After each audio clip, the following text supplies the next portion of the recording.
Priestess has his own countdown. Hello, everyone on TikTok, our TikTok family. Hello, Welcome to this week's episode of Today's Harmonics, brought to you by Quantum Play Studios. Yes, indeed. Welcome to the show. Yeah, as everyone's coming in, we wanted to introduce today's episode. So we're going to explore animal spirits, animal symbolism, as well as totem animals, and we're not going to go deep dives into stories around animals, but actually just kind of poke around a little bit at what the stories and symbolism are for animals with our consciousness. Yes. So Rachel, why don't you start us off while everyone comes in? Hi everyone. Oh my God, thank you for the gift. I think it's actually fitting that Pikachu came into the chat. That is. Considering we're talking about totem animals, so perhaps Pikachu is your totem animal. But last week on today's Harmonics, what we were discussing was as Black Canary and Batgirl, we were talking about totem animals because from a superhero perspective, a lot of the superheroes that we love actually do have, let's say, totem animals that they've created their whole alter ego behind, right? So we're going to talk about stories of animals that we love. We were talking about like favorite animals before we came onto the show, but we're like, can you just pick one favorite animal? We cannot. Probably not, especially if you have Gemini placements. Probably not. You can't pick one. So like, who's your favorite right now? And all of, I guess, the symbolic meaning that is behind it. Yeah, and we'll explore some of that. So if you do have an animal that you resonate with for whatever reason, just post your questions and we'll try and get to it. Actually, before we do, a note on logistics. Yes. So we are obviously a chatty pair. We have a lot to talk about, but we wanted to introduce in our third and final segment of the show, a way to interact and chat with you guys. So if you can, post your favorite animal, and if you have questions and comments, things like that, we will write them down. Or we'll try and write them down. We probably won't get everything, but we will address that at the end. So if we forget, you can just So please don't feel like we're ignoring you. If you have a question or anything in the chat, we will try to come back and address any of the questions that direct to us.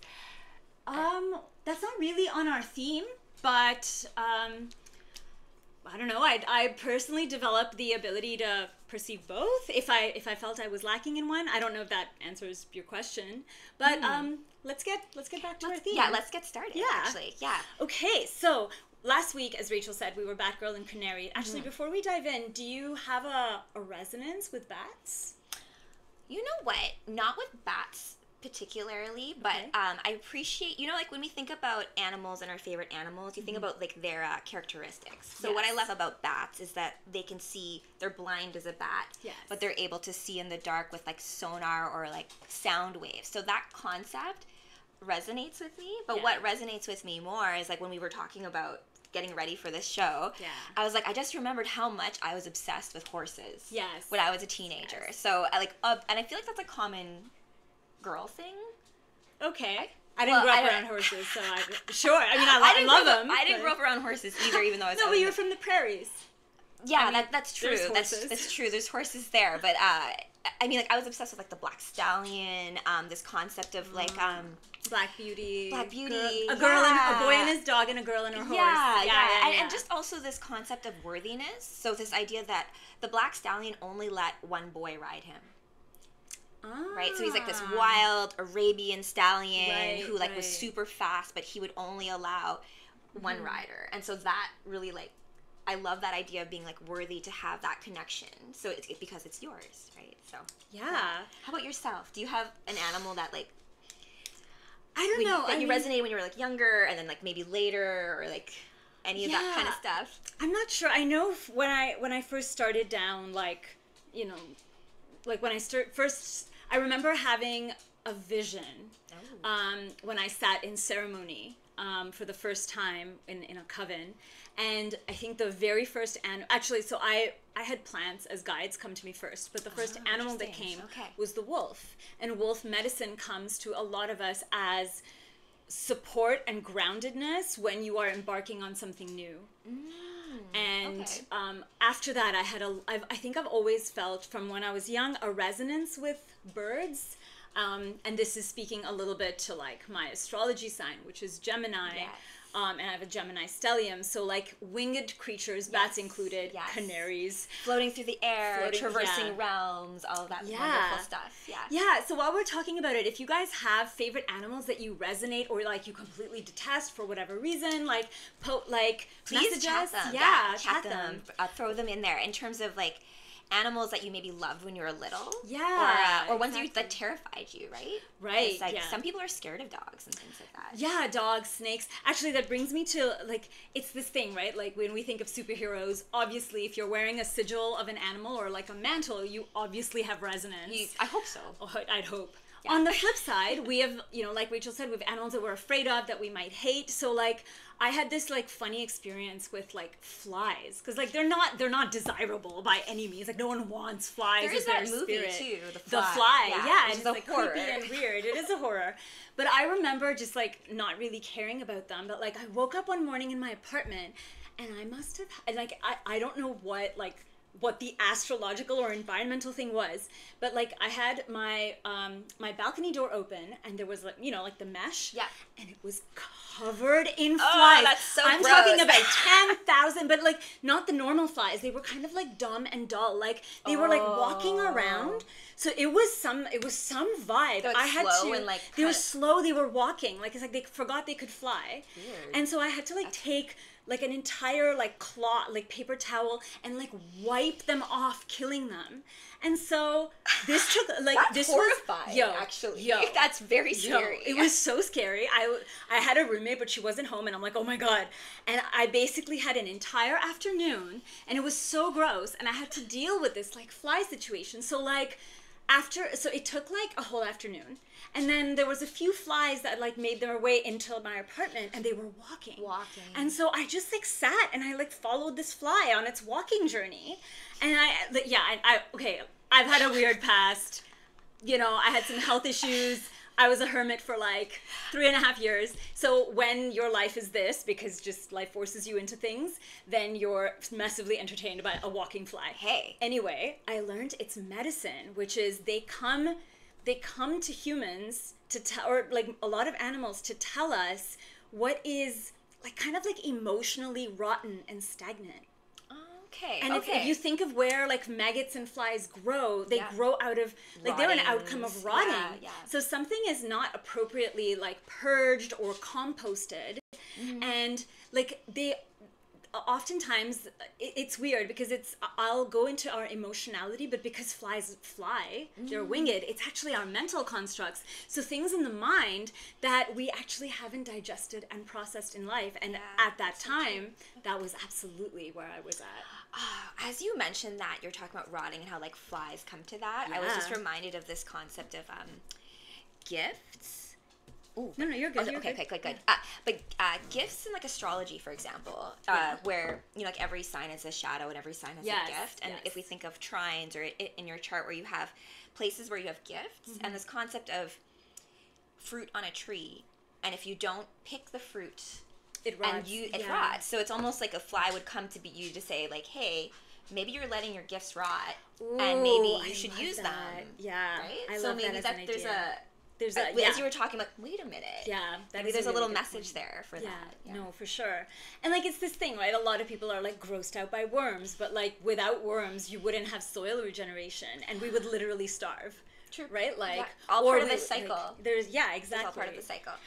Yeah. So the one thing that I was thinking about earlier today was sort of like I think a lot of Egyptian myth has this as well, but in the pantheon of like Vedic gods and goddesses, they are often portrayed with an animal companion. And I was thinking about this interesting play of duality, right? So like Lord Shiva, who's generally very well known, his companion, like he is like the divine masculine, and his companion is a cow, and his consort, the goddess Parvati, hers is a lion or like a tiger or something. And if you think of it, like their family has very so they have children. Lord Ganesha, who is the elephant-headed god. Okay. His I didn't know Ganesha was that. He's their son. Yeah, okay. in some lores, really depends. His animal is a mouse, and his brother, who is the god of war, he has like this kind of dragony snake thing. Okay. So in this family, because they are kind of like an alchemical family, all of their animal counterparts are predatory, but they live in the family together. I love that. So it's that like beyond predatory, beyond desire, beyond primal hunger, instinctive. Like, you know, in Christian myth, I think, or in Catholicism, there's like, the world will be peaceful when the lion and the lamb sit together. And like, again, speaking to this natural, like overriding the natural instinctual predatorial cycle, which I actually love. That's that idea of the lion and the lamb and ones that are predators that are not like and living together as family, and the duality of symbolism there is fun because I love that, Rachel means Lamb of God in Hebrew. Really? Yes, it means Lamb of God. And so Jesus is also known in some terms as the Lamb of God. He was sacrificed, that kind of situation. Right. But also, if we think about the lion, we also think lion as being the Christ as well. So you have both of these animal, like the lion is a predator to the lamb, if you think about it, but they're both representing a similar energy signature. Oh, right. So there's a scene in C.S. Lewis's Lion, Witch, and the Wardrobe movie where Aslan's the lion. Aslan's the lion. I love Aslan.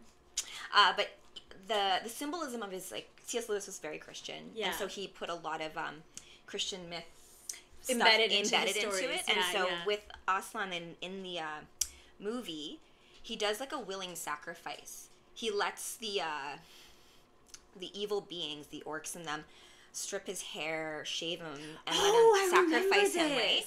And it's very like reminiscent of when Christ sacrifices himself on the cross. It's like you couldn't have gotten Aslan otherwise. He had to willingly come to you. But they're all acting like, oh, like you know, like we're like the best and we beat you, we got the lion, and then he resurrects.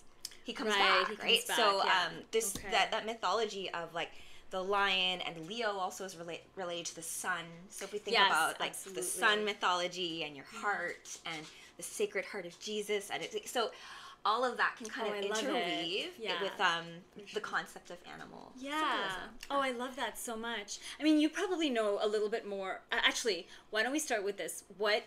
So you are a Taurus. Yes. I'm which a Taurus. Is drop your sign in the chat if you don't, because it's the zodiac. It is the zodiac, and like in my mind, I'm like, yeah, the zodiac, it's all animals, but it's actually not. It's actually not. Yeah, all the air signs aren't animals, and I was like, wait, shit, this completely ruins my plan. Or like the human animal, or the human part animal, of the animal kingdom. Yes, exactly. Yeah. But being a Taurus, I'm also born in the Chinese year of the bull. So what is it like being like a double bull very cow?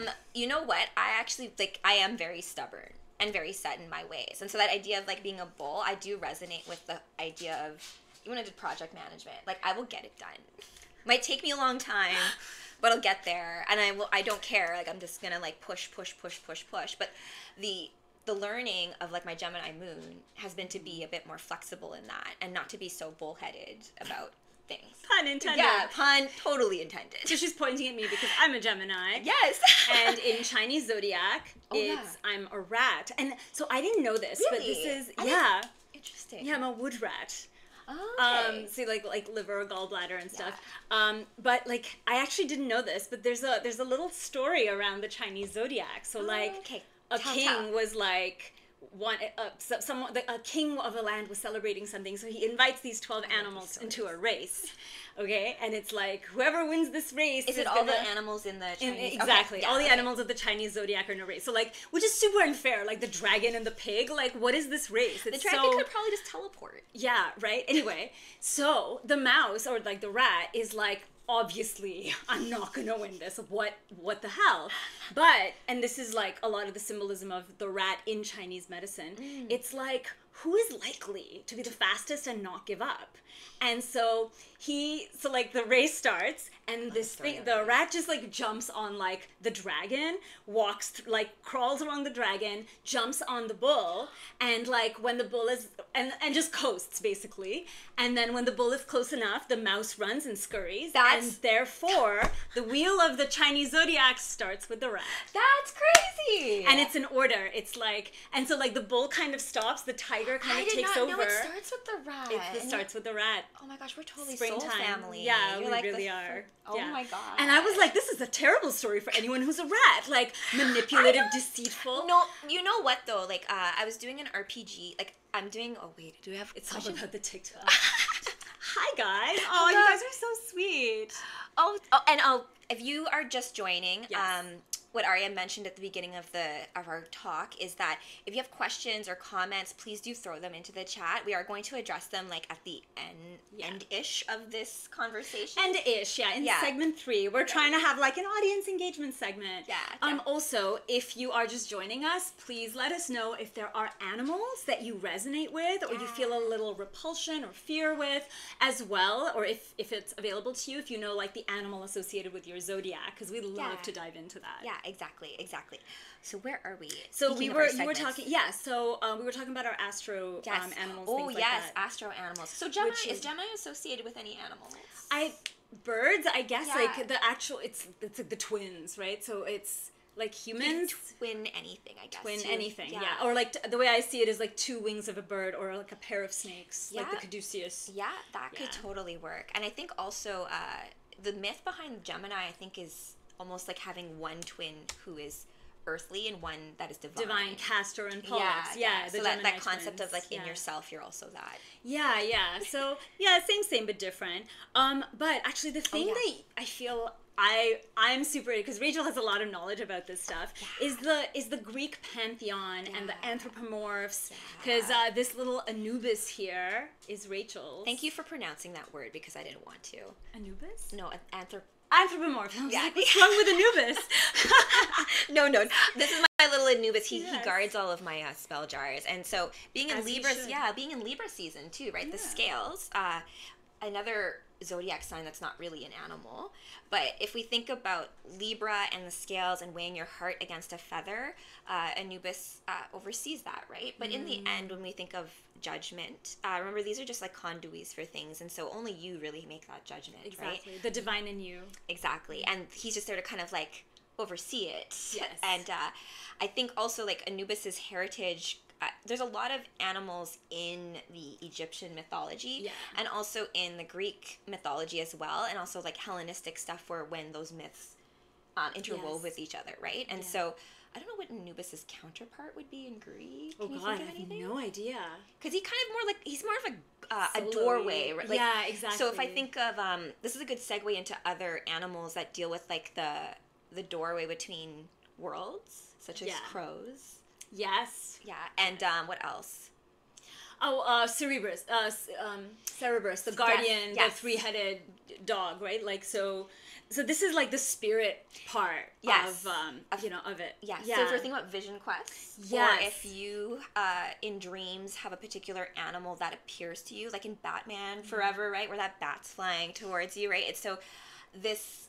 Where in you, like, instead of maybe fear, you like learn to deal with that, can be where you find your guardian animals, right? Yeah. So have you had an experience like that? Yeah, I have. Seeing? Yeah, I was actually, so someone put in a comment that they're native, so you have a lot of strong beliefs, right? So the medicine wheel has animals that are the stewards and the energies, as I understand them, of these different directions. And actually, I heard this from a woman who carries Amazonian medicine that, we have the 4 directions, north, south, east, west. And then there's also the direction of the center, which includes service animals, horses, llamas, dogs, cats, anything that we've domesticated over time.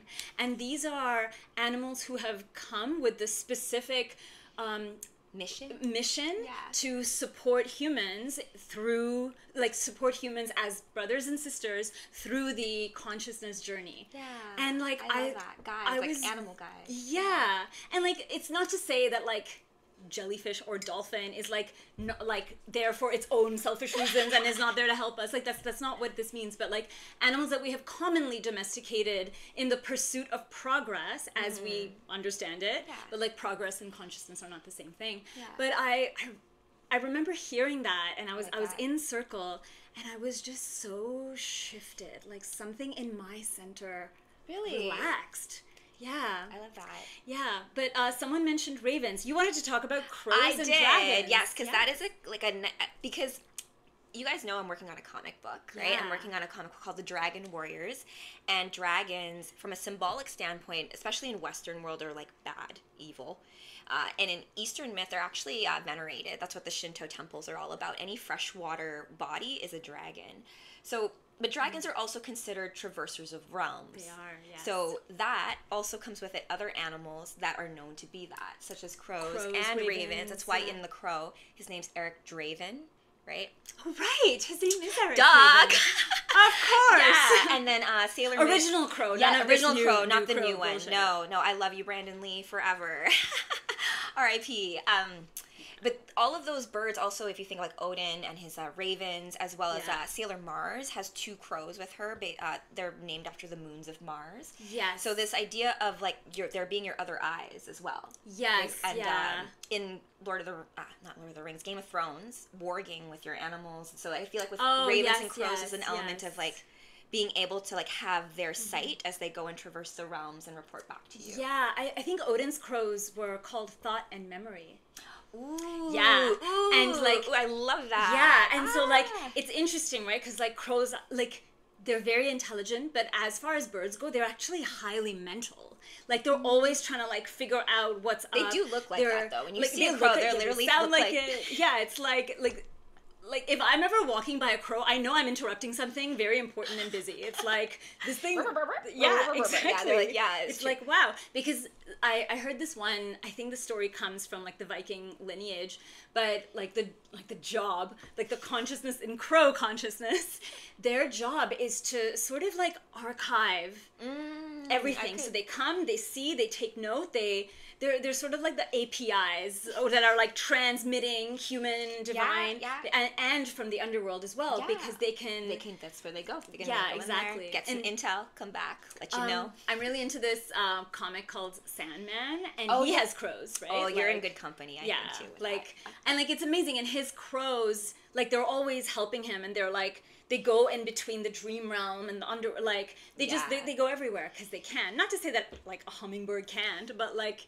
You know, like everyone has their role and their job. Exactly. It's a great movie. Yeah, they are. Yeah. They're such smart birds. No, they are, and I think it's also other birds that maybe traverse realms or maybe associated with different spirit beings would be like any eagles or falcons or sparrows for Venus or there's just different animal spirits. Or if you see them in your life, right? If you because I see sparrows. Recently, I've been seeing sparrows all the time, right? Or like just they come on our balcony sometimes and like hey guys, like what's up? Yeah, I actually love. So during the quarantine years of like lockdowns and such, so crows, doves, and hawks, the red-tailed hawks, which are native to southern Ontario, but obviously they don't hang out in the city. But they all returned, and like obviously now the city is back. A red-tailed hawk? There's so many now in my neighborhood. You. Yeah, okay. They are in the park, like in the Toronto, that part. Okay. But I'm assuming a couple of them came and nested, and now it's just kind of home. Okay. But that's kind of cool. Yeah, and I went by the lake, and there was all these like seagulls and cormorants and stuff like that, and like the seagull is like I think one of the master migrators, right? It has the longest aerial migratory pattern of like any living thing. Yeah. Which if you even think about like the birds and they're able to migrate, how they're able to go from like is there a question? No, it's just someone sees sea eagles above their house in Surrey, BC every day. I love that. I love eagles. Yeah. I love eagles just because like that concept of like they're so big and beautiful, and the concept too like they can be literally up so high, see like a fish. And just like dart down and grab that fish and with complete precision, and it's just like holy moly! Like we could learn so much if we could hone those skills in each of us. That's what Dark Angel was about too. Like when they genetically modified people so that you have all of these different like elements of the different animals, but birds and all of the different ones that you perhaps have resonance with, because they all have their place, like crows in the traversing realms, or like I look at eagles as being like the eagle eye view of being like stepping away from the game to see everything, because they're a part of the world and they have the ability to step above the fray and see what's actually happening. So it's a different way of I guess, looking at it from a different perspective, but you're not, like, they're not underworld dwellers. So maybe they would talk to the crows and be like, hey, what's up? This is what's up. Yeah, exactly. So, like, compare notes, bird notes. I have a soft spot for vultures, actually, because in Guelph, where I went to university, it's agricultural. And so, what? Do they have vultures there? Yeah, so country... I don't know why I only thought vultures were in Africa. I don't know why. No, there's definitely... you know what? They're called turkey vultures here. Okay, so if you ever see... Okay, if anyone has ever seen a turkey vulture, this is like evolution got drunk one day and created this bird, because literally it has the face of a turkey on the body of a vulture. And, like, it is fully that. So there's turkey vultures all over, like, the Lake Huron area. Do they fly? Very high. Like, they're fully turkeys vultures. Can't fly, right? I mean, they flutter, but, like, this is its face is a turkey. Its body is fully vulture. It's, like, vulture levels high. Okay. And again, it's a scavenger bird, right? But they do this. So vultures are a little bit different because they don't often flap their wings. They glide. Ooh. So there's a level of efficiency, because they sort of, like, grab an air current and they fly in these, like, kind of like bees, like in this kind of like a rhythmic pattern, and they're just, like, hanging around waiting for stuff to die, I guess, is, like, what a vulture's vibe is. That's like in a motif. If I were to write a scene, someone's gonna die in, like, the desert, and, like, the vultures are, like, hovering, like, oh no, they're waiting for me. Like, I know, it's like, oh, death is near. Not a great omen. Oh, this is adorable and fun. You are somebody's spirit animal. I think that's what that message means. Turkey vultures are scary. Yeah, I mean, like, I wouldn't hang out with one up close. Are they scary? Yeah, they're terrifying. Will they attack you? I mean, if you're close to death, probably. I wouldn't want to be picked apart by one. I had a girlfriend. But I've hung out near them. They're this big. Like, they're this big. But do people feed them and stuff? No, like, they would rip your hand off. Like, you wouldn't, it's like, I was in a train and they just, like, they were around the train and I was like, oh my god, you are the size of me sitting down. And they have a turkey, they have, like, this like, you know, like, they're just, I can't with these. There are certain creatures, you know, bless evolution. But, like, there's certain creatures I was like, what is this? Like, There's a spot for you, maybe, somewhere. Yes. So you do a lot of work with an organization called Decriminalize Nature. Oh, good segue. Do you want to segue into nature things? Because, you know, animals, we can think of also the human animal. And so we're all part of, you know, the great kingdom of Earth together. And so I work with an organization called Decriminalize Nature. And they deal with the sacred use of entheogens, and you can call them psychedelics, but I do feel like psychedelics has been a bit of a, you know, buzzword lately. And I love the word entheogen because it translates to discovering the God within through, like, you know, inner work and such. So it's like whatever substances or tools that you use in nature to facilitate that. And so if we talk about things like vision quests or even just like ceremony, ritual. I did a talk on the petroforms of Manitoba because there's these turtle petroforms that in the ancient days people used to do vision quests at because of the turtle represents the lunar calendar, so at appropriate times of the year. Turtle Island. Yeah, you got it, right? So turtles all the way down, right? And Ninja Turtles. So all of these sacred rituals that have existed, there's no business for the government to get in between. Right. Like us and the land. You and the land. Yeah. Your relationship to yourself and by proxy with the cosmos itself. And so these sacred plants and fungi that have been gifted to us, they literally grow in the ground and they interface with each of us in a very unique way. And so on these quests, you know, you may discover your spirit animal, right? Whether it's a jaguar, or in my case, it was a lioness that came to me, and this idea of like finding my other lionesses and like, you know, hunting in a pack.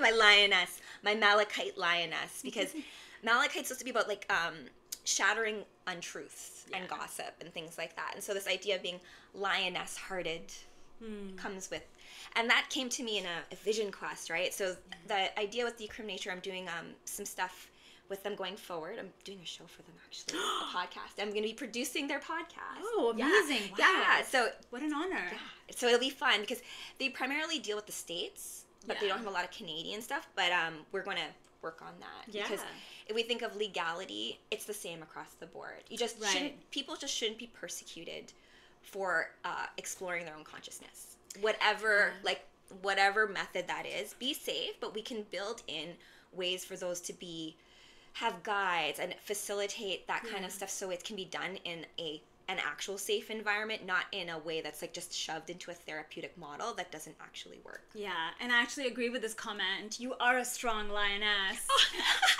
Thank you. Well observed. Yeah, and you know what? This That's actually a good segue into the thing I wanted to talk about. Yes. So, I was in Mexico in March or February, and I don't know why I was like hanging out, sitting, chatting in Mexico, with the Yucatan province yes. state. And all the pyramids. Yeah, exactly. And so I think I was around some people who were talking about ayahuasca and like medicines, and it's not one I'm particularly drawn to. But I came home and I suddenly had I was like, oh, I'm suddenly very into frogs. Like, I wasn't hearing any, we weren't by like a river or anything like that. But then so interesting. I was visited in like dream state and meditation state by frog. And I remember like being like, pause meditation and Googling, and I'm like, what is happening to me? Like, what is this? And so the entire medicine, what's called kambo or sapo, came through. So for months and months, I sat with the spirit of kambo, and I remember going to a cenote in Mexico, just like playing around by the water. I love cenotes. Beautiful. Come out. There were no frogs there. I came out and I had these like welts and burns, like kind of like you would have after a kambo ceremony, right? Yeah. Like just like how your skin would react. But I never physically took the medicine. So for 2 or 3 months, I only worked with the spirit. I like put on like a frog Spotify playlist at night. I would connect with the medicine. And I remember telling... That's a good tip for those who, if you're feeling... If you're feeling that. And like, it's so funny. I was telling somebody... And they were like, what do you mean connect with the medicine? And I was like, well, I think about it. I'll like read, or I'll listen to the sounds of frogs croaking. And then I went to our... sound, actually. It is a beautiful sound. Because where you are. Yeah, and I actually went to the crystal shop, and this is a jasper little frog. And so I bought it, and like I slept near it. And and like frogs are amphibians, right? So this is both earth and water. And I don't know, I read all the cool facts about frogs. And in meditation, I just sort of sat with it. So by the time I actually, and then obviously because the universe is magical, I happened to meet someone in the city that I live in Toronto, who was a ceremonialist, and she served kambo medicine. So did she appear, when did you stumble upon her? When I came back from Mexico. I was on some random like signal chat that I never engage in, and they were like kambo ceremony, and I was like, the way synchronistic magic works, though. So to me, this is the difference between when you're like, oh, that sounds cool, I'm gonna do that, versus when the medicine calls you. When the medicine calls you, you're just like, all right, when the student is ready, the teacher will appear. The teacher appears. So kambo, for those who do not know, is it's not a psychedelic. It's a real visceral... It's interesting you mentioned kambo, though, because kambo is actually one of the sacraments in decrim nature that they're fighting to ensure that I'm sure they are. Yeah, but explain more about it, because it's not a psychedelic. Yeah, it's not a psychedelic. So those who... Oh, wow, thank you so much. Like, that's so lovely that you resonate. I love that. So kambo is, as I said, it's not a psychedelic. It actually is, it's almost like a purgative. So a lot of people will physically purge for the 20 minutes, half hour, right? It's like above, below, all of it. The way I understood the medicine is that it shows you what you are not. Oh, interesting. So like all of the stuff that we build up, but Jedi training kind of. It is a little bit. So now it's really visceral, right? And like, you know, and I was a bit concerned about that, but I was like, okay, when I actually sat in medicine, my experience was the opposite. Oh. I felt like a massive, like almost like masculine presence, like behind me, holding me, and I was nauseous and everything. It was when you said that. It was actually like quite sexy. And the whole time, like I'm in ceremony, so the ceremonialist is like, you know, feel free to purge. She thought I was like holding back, and I really wasn't. But it was deeply sensual and nourishing and homey, to the point where she's like, do not tell people that this is your experience, because this is no one's experience. She's like, I've been serving for 15 years, like thousands of people, no one has had this. And I was like, There's only one you, though. There's only one you. And so this is not to say that you will not, like, you know, throw up and all of this stuff. This is just, I'm just sharing what I think my experience with it was. That's a great way to kind of, that's a great story, because everyone is going to have a different experience when you interface with any of these magical tools. Yeah, I know. And it's just this funny thing. Like now, you know, I don't actually perceive combo medicine as something separate or outside of me. So whenever I feel like I need it, I just kind of call it in. Oh, yeah.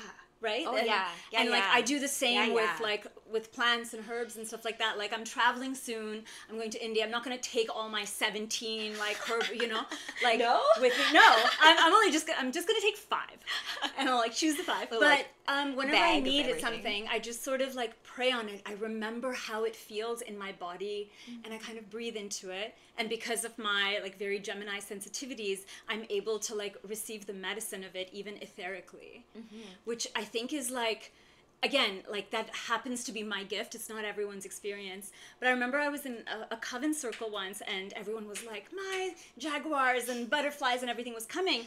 And this girl was like, oh, sorry, a lot of intense animals were coming. Oh, intense, yeah. Right? Jaguars tends to be, or leopard. Like some of these. Yeah. And so my one friend was like, I have a butterfly. And we were all like, oh, butterfly, transformation. And she was like, why can't I get a jaguar? But like, you know, it's this funny thing. Like we judge the animals that come to us. I love butterfly. I wouldn't mind butterfly coming to me. It means you're going to change into something freaking awesome. Yeah, right? You're ready for it. And what she wanted was some type of like boar, or like I don't know what she wanted, right? But like you want to be a badass, maybe. Like, I'm gonna but that's not the medicine she needs. And I think this is the difference when we approach things like, I want this because it's cool and it fits my personality, versus the medicine you actually need is probably quite opposite. That's a great point. Right? That's a great point. Oh my gosh. And I think we wanted to talk about like the like anthropomorphs. Oh, the anthropomorph. Yeah. Anthropomorphs. So these are creatures that are half human, half some animal. Yes. Right? And Anubis, I think technically is one of them, because he's supposed to have a dog head and a human body. Yes. Egyptian myth, there's a lot of them. There's even that story with Isis and Horus, which is a story in like anger, right? Where Horus basically cuts off his mother's head and replaces her head with a cow's head. Yes. But all of these are Ganesh is that as well. Yes, exactly. But I'll say that when we're talking about animals and their stories that are associated with them, like sacred animals, why they're elevated in some regards is because of the stories that they're involved in as well, right? So if we think about, I don't know, tigers, for example, in Taoist ideas is actually considered feminine principle. Right. Right. I forget what the male one is, so oh my gosh, it's not coming to me, because I know the tiger is female, but regardless of like these animals get associated with different energies, right? And so that's why I say don't mistreat animals. You don't know which one's an actual deity or like is actually like embodying other like energies, but or like, what aspect of you is that suffering in the process. That too. Yeah. And this idea of being there are friends, there are companions, and even in runes and in Viking and Norse mythology, all of that, horses are so important, right? Because of the connection that we have. And I love this idea of like being on a horse and the horse going super fast, and you are with that being, and it's almost like they're lending you their strength and their energy. And that's almost what I feel like when you work with your spirit guides, your animal guides, when you need them, you can just like call on like the strength of a lion to get me through this, and like you know, the cunning of a rat to be able to think my way through this, because there's all gifts in it, right? And so instead of us judging it, just be aware of what from that we can like learn from ourselves about, right? So there's apparently a lot of love for the Egypt stuff that we're talking about. Ooh. And like I feel like in a lot of these stuff, in a lot of these like ancient pantheons, like a god or goddess is often depicted with animals, right? Yes, so they have sacred animals that are associated with them. So like Inanna, was it you who was telling me Inanna is with represented with sparrows? Okay, so I have my Isis cards here. Okay, It's a good way. Let her get her Isis cards. My Isis cards, because Isis actually is known as being like protector of small animals and things like that. But really? Yeah, apparently. Just small, no horses. Just small and no horses. No horses for you. but what I wanted to get with that is that the connection between sparrows and Venus and different animals and gods is something that's like entrenched in what the stories are, right? So Hathor, who is also is Horus's wife. So we have Isis and Osiris, and they had a son, Horus, who is like, his birthright is to be the king of Egypt, right? So that's why Isis's name translates to the throne, because she is she is the mother of the king, right? Or the mother of Pharaoh. So when Horus comes into being, his wife is Hathor. And Hathor's equivalency in Greco-Roman myth is Aphrodite. And Aphrodite's equivalent is Venus. And Venus is all wrapped up in this idea of the heart chakra. And the heart chakra's element is air, right? Because the concept of love being that it is freely given, it's not possession. And I feel like that has been a learning for me from our winged friends and all of my air sign friends, because I'm very fixed. I'm a Taurus, born in the year of the bull. Yeah, so but your husband is an air sign. Yes. Yeah, so I've learned a lot from like the air signs that I love that have more of that freedom, I feel like, or like this I guess different perspectives, or like being able to like see above things. And I think it's like to be able to like love different ways, and like you know what, to have it be okay to love in like 7 different ways. It's like, and then be okay with the fact that like I'm gonna show you my love in this way, but I'm okay if you don't show it back to me in the same way. And I learn your love language and know that you're gonna show it a different way. No, for sure. I totally love that. And James, I'm sorry, I can't catch your last name, but like you're bringing up a lot of like comments around like the Egypt stuff and like relationship with nature. But to me, like regardless of which, someone made a comment, right? Like in every religion, there's some relationship with like herb, plant, or animal. So plants and animals being an interwoven and inseparable ally and part of like human consciousness from the whole time, and like more recently through comics, like think about like all the comic books that have an animal totem, right? Everyone from Batman to Catwoman to like Green Hornet, Ant-Man, Green Hornet, the Wasp, Hawk Girl, like Hawkman. I do love the hawks, right? Hawks are great, right?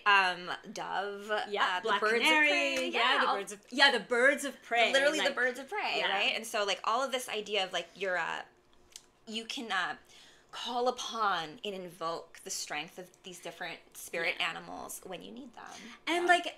So I think I sat in an indigenous, with a couple of indigenous elders, and they were actually explaining, it wasn't so much about animal spirits, but just like us, and we have a dark and light, because humans perceive duality. So, you know, if you have a totem animal, you kind of also get their weaknesses. A little bit. And so, like, again, gifts and shadows. It's gifts and shadows, and the ability to bridge that. Right? Because in the end, like if you love sparrows, but you are here as a human and you did not incarnate as a sparrow, like then you are the one who is viewing or experiencing the medicine of this bird and like every other animal, and then figuring out how to bridge it, build resilience, build openness, build trust, things like that, right? Like, and so every animal. I'm not saying like every animal has its shadow, but in its relationship and connection with us, we can see where, you know, like, so one of my totem animals is actually rabbit. Ooh, I could see that. Right? So rabbits, amazing, abundance, springtime, all of this White joy. rabbits are also said to live on the moon with their goddess, their goddess friend. Oh, wow. Yeah, the Japanese That's mythology. The Japanese? Yeah, that's why Sailor Moon names Usagi, which means white rabbit. Oh, white rabbit, yeah. And all of the stories, C.S. Lewis storytelling around the white rabbit and following it. Oh, true. Right? Oh my gosh, yeah. And then the other aspect of rabbits is their nervous system, right? Like they're kind of always like shaking. They have a more freeze response to attacks. Right? So if you're trying to attack a rabbit, it might freeze or it might run. Run right. Really but like female rabbits, if they have babies, they're not going to run, so they freeze. And so when I was like mapping that to when rabbit came for me, I actually had to work with that in the, okay, like I understand that this is how I react to things. So in times of stress, I react by freezing maybe 80% of the time, and then 20% of the time I run. And I was like, interesting. And so for me, rabbit was actually, it showed up the medicine. Look at, like, no, it's just like, it's such a unique ability. I hope you realize that. Okay. No, just be able to like step back and be like, oh, this is happening. I do this. Yes, I do this. I fully do this. Sorry, I took you off your train of thought. No, it's okay. But it's just one of the ways that I learned to work with rabbit medicine. Yeah. And again, it's not that like I never do that and all of this. Like it's absolutely like a part. And like when it shows up, it's like, you know, so like for the rabbit to be like free and abundant and bring spring, which is also like the rat Easter medicine, spring, and all that stuff, exactly. The initiation of all that kind of stuff. Yeah, exactly. So these were, I think we're like good with our notes. Yeah. These are our questions and comments from the audience that we've been scribbling. Yes. So if you're just joining, if you missed our little spiel about us talking about the comments, the last segment of our today's Harmonics show, you can also catch this show actually on Rumble and on Odyssey. And on Spotify. The replays are available on Spotify, so you can like listen to this afterwards if you would like. But we're saving this segment 3, to deal with questions, comments, concerns, and also have some engagement with you guys. So we wrote down a few things. What was that? Oh, I wrote down a Native American zodiac because there's equivalency in Native American zodiacs and like their zodiac wheel, as well as, I shouldn't say we're all like native to the earth, but I just mean like in terms of different cultures, that I think Taurus is like beaver, for example. Oh, right? yes. So like the different animals, like they're associated with different things too. And so I feel like if you think about the land in which you're in and the animals that are native to that land too, you're probably going to have that type of spirit animal maybe as well. Yeah. Pigeons for us, because we live in the city. So many pigeons. Pigeons and flies. Well, I mean, think about carrier pigeons. Sending messages and stuff, so there's some symbol there. I don't know about these pigeons, but you know. I don't think these carry anything to anyone. Someone mentioned the platypus, Scott, I think, and K2OD. Ooh. And so, I think it was mentioned when we were talking about, like, weird animals, because they're... Like, Australia has a few of them. Yeah, Australia has a bunch, and, like, the platypus is, like, one of those really strange ones where I think... It's a mammal. I read this. Well, when they discovered it, they were like... So before they discovered it, they were like, this is a mammal, right? Like, whatever the biological description is. And then someone met a platypus and was like, oh... Someone met like, you lay eggs and you have venom and you take... It has venom? Yeah. I didn't know that. Yeah, no. Platypus has venom. They're like... That doesn't sound like a mammal. Right? Like... But, exactly. Yeah. So even like, you know, I'm just imagining whatever, in the 1800s, some like colonial vibed person was like, I'm a biologist, blah, blah. And then they meet the platypus and they, in real life, their whole world is shattered. Yeah. And I love that. So like, you know. What is it classified as a... I think they had to expand the definition of mammal. I think it's a marsupial. Wait, no. That could be a kangaroo. Kangaroos, koalas are marsupials. Yes. I don't know if a platypus is. Echidnas and platypus are like same. It's like a sister. Does anyone know? I think it's like a sister of a platypus.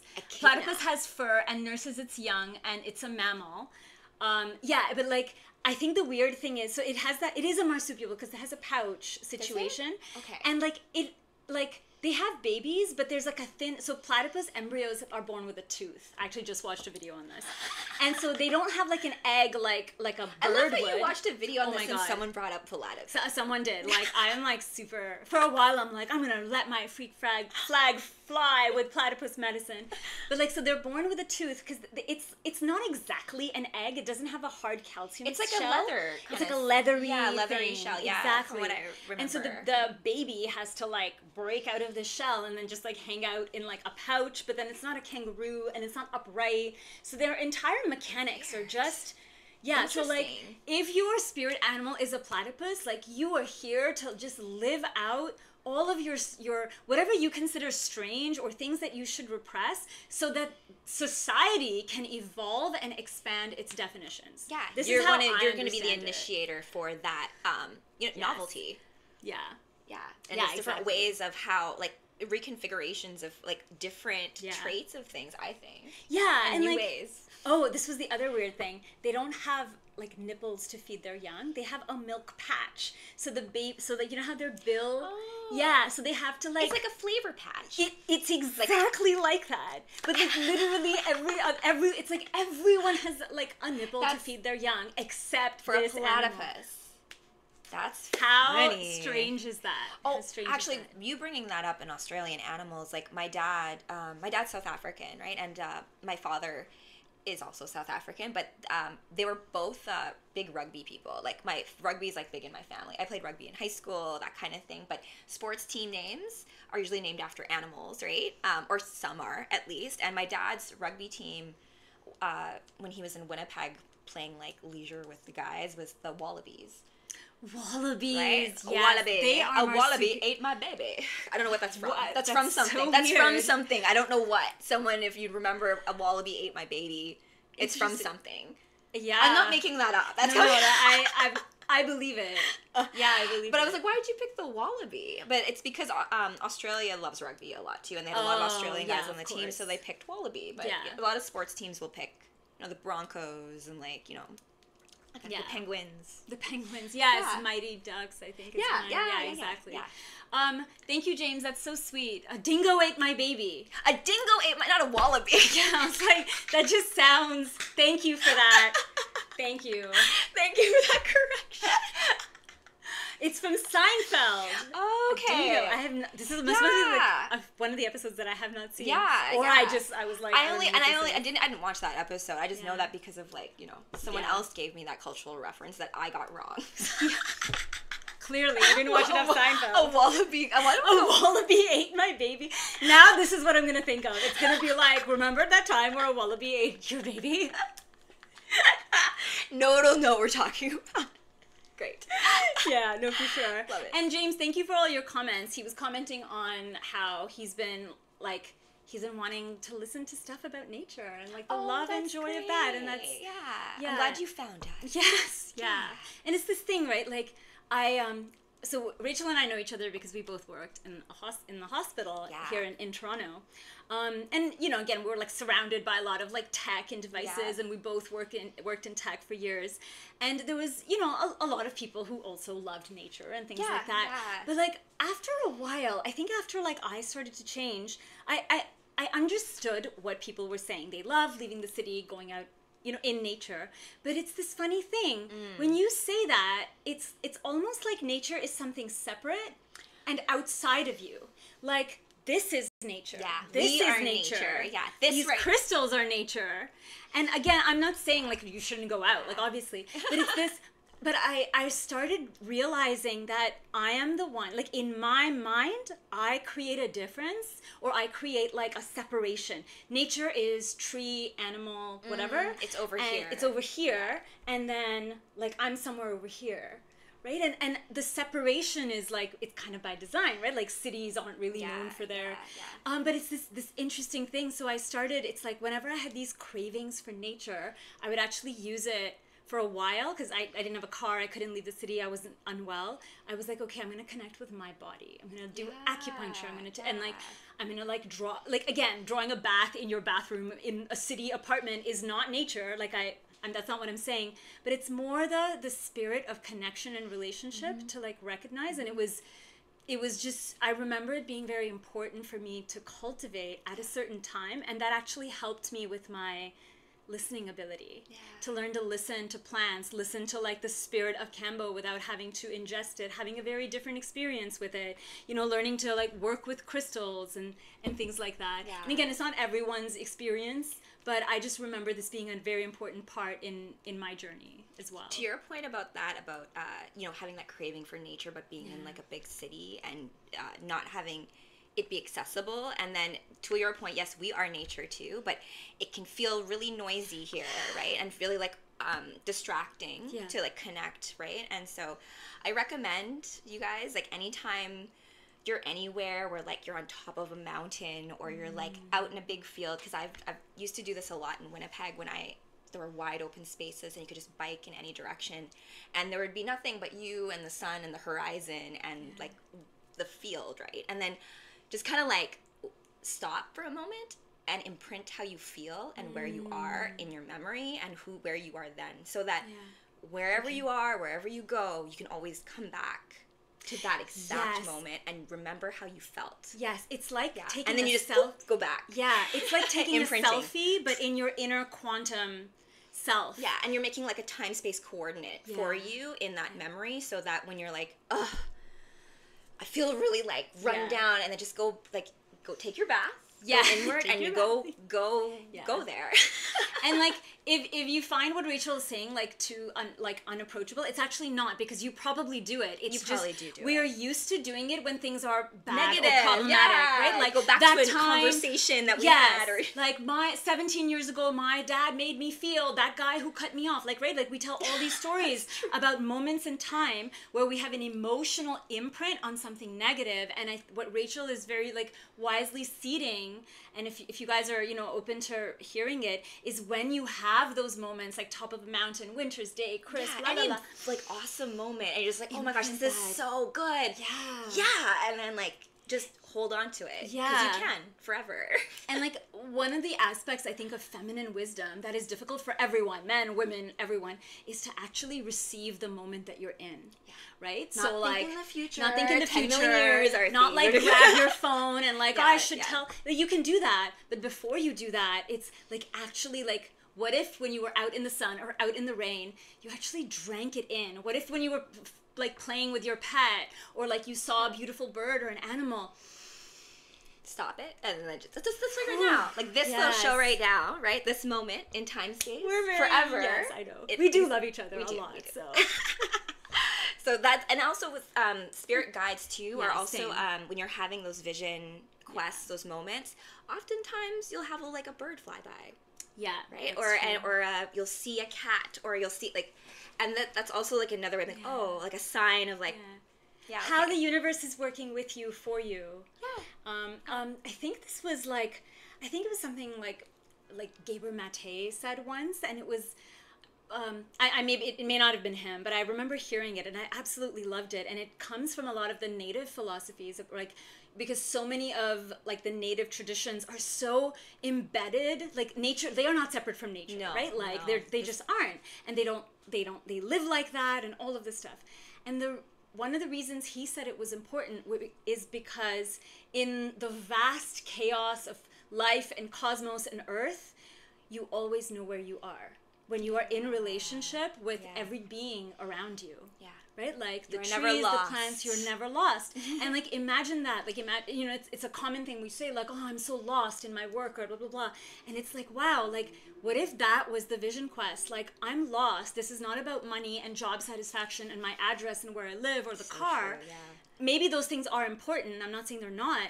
But the first question is to go within and be like, am I completely lost? Like, and what if I find myself? What if I am found in this moment in relationship to what my environment is? So yoga is a sister science of Ayurveda. And in Ayurveda, health is often defined as your internal 5 elements in alignment and balance with your external 5 elements. Ooh, I love that. Yeah, so this is earth, fire, water, ether would be the 5th element. Yeah, and like ether is all our mentality, right? And so, there's this big thing that comes from the East, like vegetarian versus not, and all this stuff. But like, what if you lived in alignment, and it wasn't actually about like, you're a terrible being because you ate a boar, or you're stupid because you don't eat garlic, but rather like, what am I eating for my constitution in honor and respect of where I live? Weather dependent, season dependent, day dependent, right? Like, very different set of questions. And I think our last thing was someone brought up the Sasquatch. Oh, the mystical animals. My favorite. At the hospital too, actually. Wait, I'm gonna bring this. Oh yeah, my unicorn cup. So you know what? My nickname at my workplaces has always been a unicorn, because no matter what project, no matter what we were going through, I would figure something out. And so you can make magic happen. You're just being a unicorn. Like, just, I also do love the animated movie The Last Unicorn. I highly recommend Oh, everyone watches it. yes. It's got Jeff Bridges as the prince, and it's about this like evil wizard who wants to God, own it's all so old. It's so old, but it's so wonderful, forgot and I about love it. The Last Unicorn because Yeah. I feel for her, right? And because she becomes a human and Yes. forgets she's a unicorn for a little while, and so like. That was actually, there were like really disturbing scenes. You know what? There's a lot of we should do a show on this. Yeah. Animations in the 80s where we're from. Yeah, where like they're actually I quite forgot dark. how disturbing. Like the Black Cauldron is actually an animation that's pretty Right. dark. There's also like the Lord of the Rings that they did as like a rotoscope animation. Oh, that I haven't seen. Yeah. There was a very nature-y based one called Fern Gully. It's I about love deforestation. Fern Gully. Oh my I god, like love horrifying. I was like, what is happening Well, there's here? the saying Like- that James Cameron stole Fern Gully to make Avatar, the story. Oh, that makes so much sense.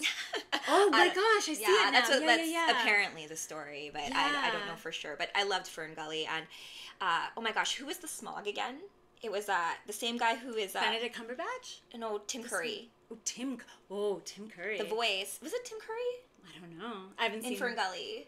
Oh my god, I don't remember. I was Okay. like literally 8 when Do you I saw remember? it. Yeah, it's Tim Curry, yes. Tim Curry. Yeah. Oh, dragons. Yeah, dragons are another one. Secret of Nim. Do you know what that I is? know Secret of Nim. Oh. Is that voice of one saying that? Yeah, of course you know Secret of Nim too. Me and Kevin actually watched that recently because I have memories of it, and it's so good. You have to watch Secret No, of I've Nim. It's literally so never good. heard of it. Speaking of rats, it's about rats and mice, but they're like trying to find a new home. Oh my gosh, you have Oh, wow, you have okay. to watch it. All right. Just- I was gonna go with You're Ratatouille, talking about the but rat, okay. the rat medicine and stuff. I'm like, oh my gosh, it's Fern Gully is good. Yeah, it is so. Oh my god, I was like so mortified when I was like 8 watching Fern Gully, and I'm like, how is this a cartoon? Like, Well, yeah, Fern it's Gully, I crazy. have a very like deep connection with because I remember watching Fern Gully in my classroom when we were in grade 4, and in those days when you played in recess, if you watched something, you would play it at recess, Oh, right? yeah, If you yeah, watched a yes. show, you watched Power Rangers. We played Power Rangers. Yeah. You watched Sailor Moon. We're gonna play Sailor Moon. So we played Fern Gully, and my what friend. did you play? Who died? Oh, everyone loses I played their with like a homes. select few of people, but like one of them was this boy named Elliot who actually committed suicide when he was 20. He jumped off a building God, I'm sorry. on New Year's Eve, but I have a very distinct memory of Elliot when we were playing in recess because he told me he played the bat. Okay, And yeah, the bat yeah. is voiced by Robin Williams, if you guys remember. Oh. And Krista is the fairy, right, in that. And Yeah. he told me, and I still, like, this is, like, imprinted. He's like, Rachel, you're Krista, obviously, because you're nice to me, even though everyone else isn't. Oh, wow, oh my And so it's god, like, yeah. you know, and- Fern Gully had so many. Yeah, and then it's so crazy many because emotions. both Robin Williams and Elliot both committed suicide. Yeah. So that it was just like I don't know what that is necessarily, but in stories for you personally, that's Yeah. all it means. Like, there are like all these other meanings Yeah, that absolutely. like go beyond like what that genre is or it being an animation or it's got like deeper stuff encoded in it for each of us. Yeah, and it's Yeah. this thing, like maybe you're too young and you don't know and you're 4 and you're just Yeah. watching it and you're like, cool, nature, animals, and then like you watch it after and you're like, what? Wait, yeah, no, true that. The true never that. ending story, yeah, that's Yes. that's a really good one as well. Yes. Yeah, no, that's Falcor. I don't remember it as well as you do. But yeah, I mean, what's your sense on mystical animals? And if someone's doing, so you know, it's one thing to sit in like a vision quest, because like unicorns are obviously a big deal for you. So it's Oh, one they thing are a to big think deal for with like an animal with a lion that you can actually Yeah. go see, touch, feel. True But that, with yeah. mystical animals, so like people who have relationship with mermaids, Sasquatch, the Phoenix is like a big one. Scorpio season coming. Yeah, that's Venus true. and Scorpio coming up. So do you have That's a sense true. on that? I feel like the mystical animals are similar to, you know, like when we talk about the creative process, I like to say like we're all just the conduits. We're pulling from like the wellspring of wherever Yeah. this comes from. So these mystical animals are proof that they exist on those higher realms. That's exactly You know what I'm saying? That's Because so like weird. how We've to- never talked about there's, this, and there's that's no exactly phoenixes what I that think. here, Yeah, yeah. but there are phoenixes. We know, right? And there Yeah. are dragons, right? So even though that's all it means to me, that it Okay, yeah. because we Yeah. have all these stories, no matter you go across the globe, everyone has stories about dragons Yeah, and that's true. phoenix and Yeah. and so then- griffins. I love griffins, you guys. Yes. I almost forgot about griffins. Griffins are a good one. Yeah, for me it's like maybe one day Earth had a higher consciousness that where these creatures, these what we call mystical creatures today, existed, ran around, did their thing.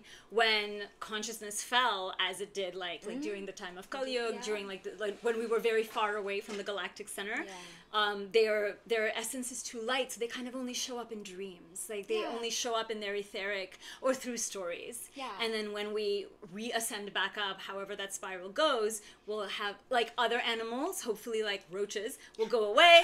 And I have this. I went on this big rant about how like I've made peace with like mosquitoes and flies. Roaches, no. Like, not poisonous, not like they literally do nothing to humans, but they're so creepy. I cannot even. I cannot even. So I'm trying to think if there's one for me, like bed bugs and stuff, like weird, gross, creepy, anything that can get in my hair and like like lice. Yeah, that kind of stuff. Cerebrus is the dog is awesome as well. I love Cerebrus. He's in my book, you guys.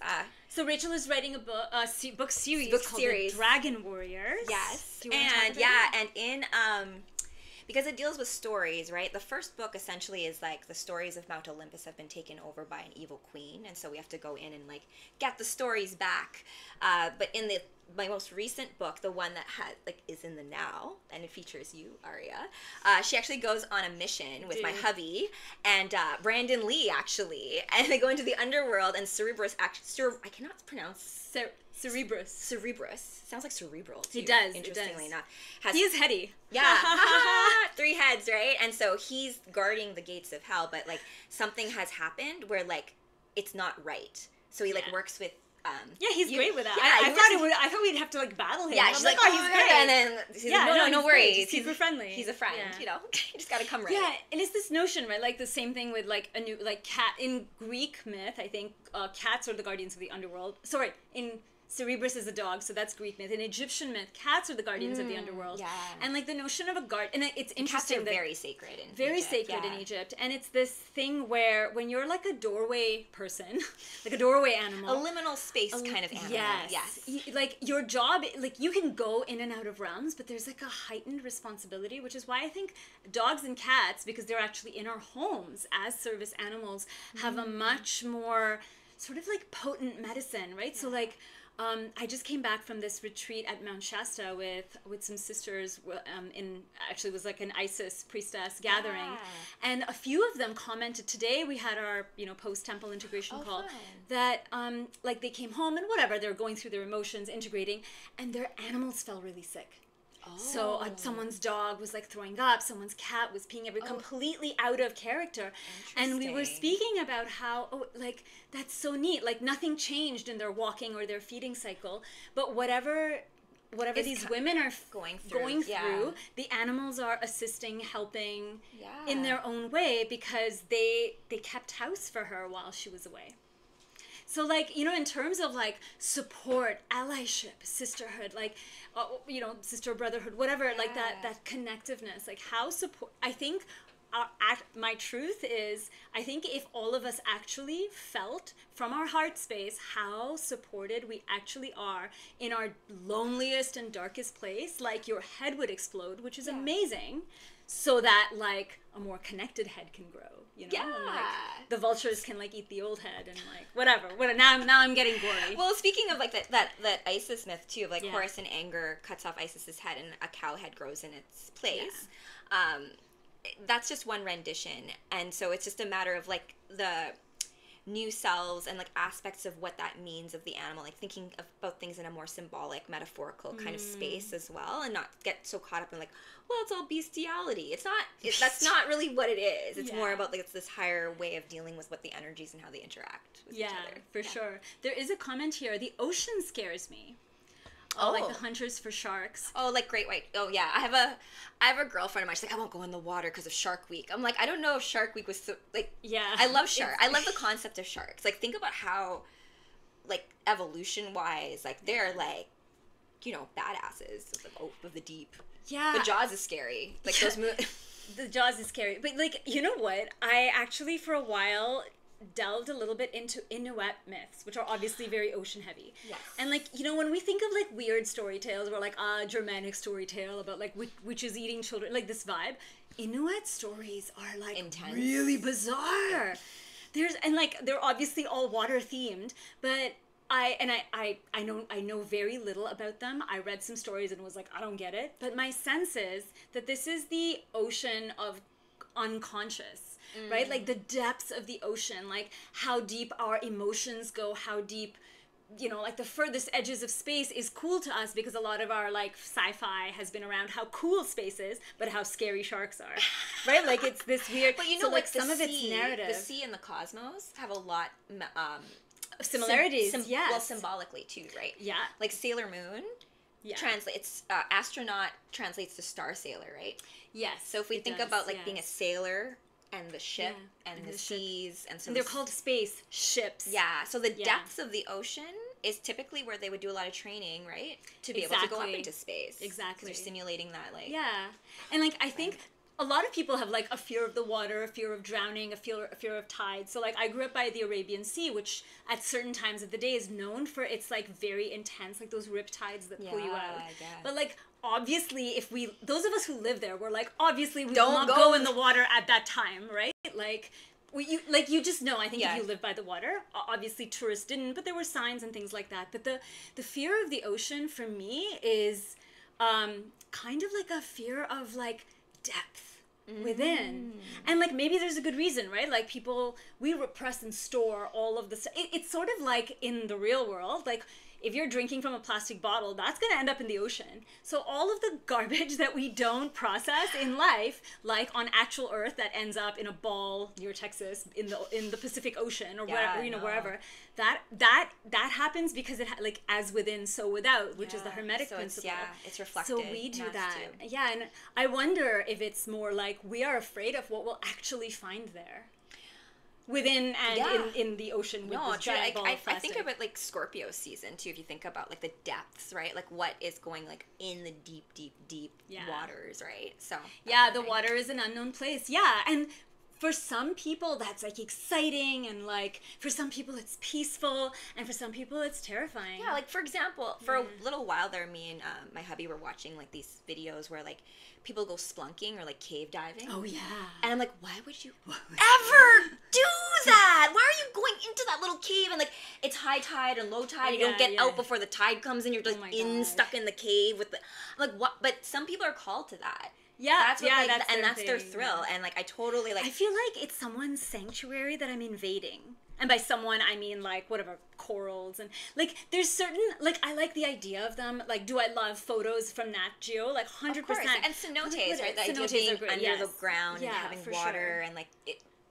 But like I'm not saying other people shouldn't do it. I'm just not the person who is like I'm gonna like crawl into where all these other this tiny little crevice and it's not my jam. Plus like humans take over, like we have a tendency of taking over everywhere we walk and everywhere we touch, right? So like part of me is like I will leave a space that is sanctum for true that. Whatever have something be clams, sacred and let or, you know, like so I have a lot of shells. Oh, I love shells. You know, and like this was someone's home. Like this housed and a being, like, you know, I don't know who, but or what exactly, but like shells are really common in many spiritual and religious like cultures that are by the sea, by the ocean, by rivers, and like obviously shells range in size. Like you have an abalone shell that's often used for smudging, right? Like these are, and along with shells we have bones and food. Like we have so many gifts from the animal realms in addition to their spirit medicine. Totally. Yeah.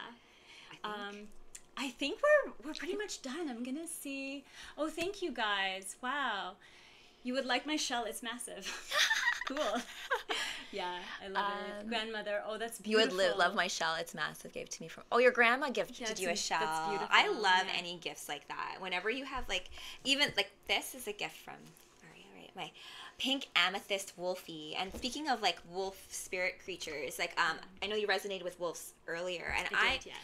I resonate with wolves just because of my doggy Wolfie, and I look at him as like the great wolf spirit, kind of like sent to me to like understand, and they can play together. Our pink amethysts are friends. They can play together. Pink amethyst. Also, we should probably do a show about crystals with you, Aria. I think power crystals. Oh yeah, sure. Like what crystals could you use to potentially transform into your highest self? But that's a great way to like maybe forecast our next few shows, because I think we covered everything. We did, and thank you so much. You guys have been, I actually, to be completely honest, I was like, oh, this is kind of off for us, like off topic. Not that we ever have a topic. We don't. But I was like, I wonder if people will care if we just talk about animals and nature. But you guys have been so amazing. Thank you so much. Like, I love that it resonated with you guys. Yeah. I'm like, you guys were way more engaged than I thought you would be. So thank you. Like, this is kind of our world, and like we play in it often. I also I look at this as like also a way for you guys to realize like, you're not alone out there, you guys. The world is going through a huge awakening, whatever that means, right? For you at a personal level, I think that spirit guides, those friends of yours in the other realms, they're there to help you. So it's just about like being like, you're not crazy. No, you're not. You're not crazy. So like, in a world where platypuses exist, you are not weird or crazy. Like, true that. Yeah, that's true. Like, if that animal can live its best life, like, we're fine. Yeah, totally.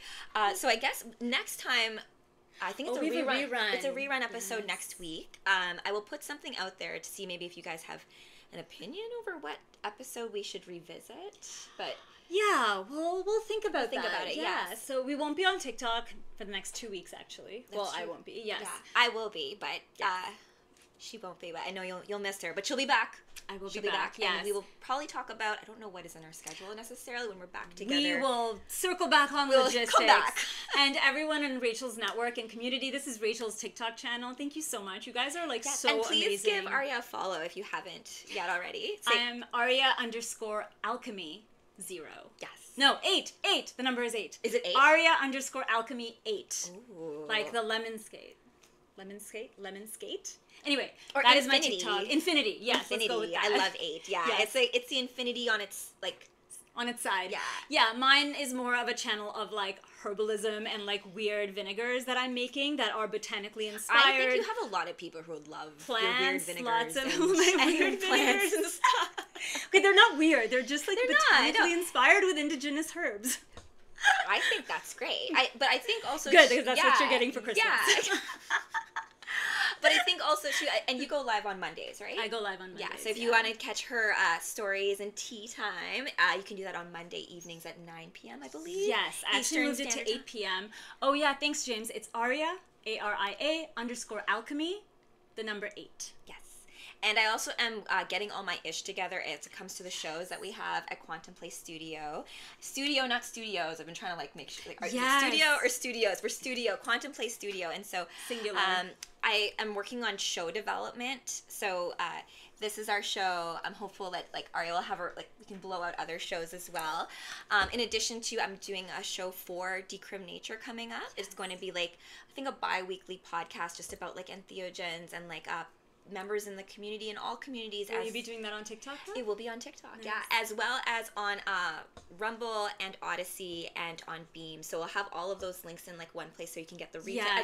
Spotify as well, right? So if you want to listen to this episode after the fact, you can do so. Yeah, and like we'll have our links and everything. I think you put it in the description. Yeah. So yeah, if you can't catch it because we are chatty and talk too fast, catch the replay. Yeah, pre-production and post-production for this is like all Rachel, and it is a lot of work to put this stuff together, so we appreciate your patience with us and just being here and engaging with us while we figure out this new world of and if you have casting. any ideas for upcoming shows for us to tackle topic wise, because I didn't realize you guys love the Egyptian myth stuff so much. This was a very illuminating and as show. I said, like I do have an Isis oracle that I work with like very, very closely. I work with Isis very closely. Yeah, I do too. I was in the Temple of Isis that was constructed in Mount Shasta in California, and it's a thing. So Rachel and I have like same but different. So same, but because she is known as the goddess of 1,000 names, right? And then also, as you guys know, just like in comic books, there's multiple versions and multiple stories. Exactly. And so it's just which ones are resonating with you are what are important. Exactly. And this is so thematic because right now, like over in India, where my parents live, they're celebrating this 9-day festival called the Goddess Navratris. I love that. And I could use a 9-day festival. Oh my god! And it's actually I was thinking about it because it's this thing, right? Like the many names of a goddess, and it's almost like she's like the mother and the wife and the food bringer and all of this stuff. But these are faces and phases, like phases of the moon that she puts on, aspects of herself, Yes. but she is manifold and she is not just one. No. Right? The beauty of her is that she can fluidly move through all of them, which is the feminine wisdom through the Vedic line, through the Egyptian line. And it's super, super fantastic. So yeah, thank you all for inspiring our future topics. Yeah, this has been really fun, you guys. Yeah, it really, really has. And very surprising in all the best way. Yeah. Woo. Okay, so I'm gonna do our little goodbye thing. I'm gonna leave you here. Yes. Right.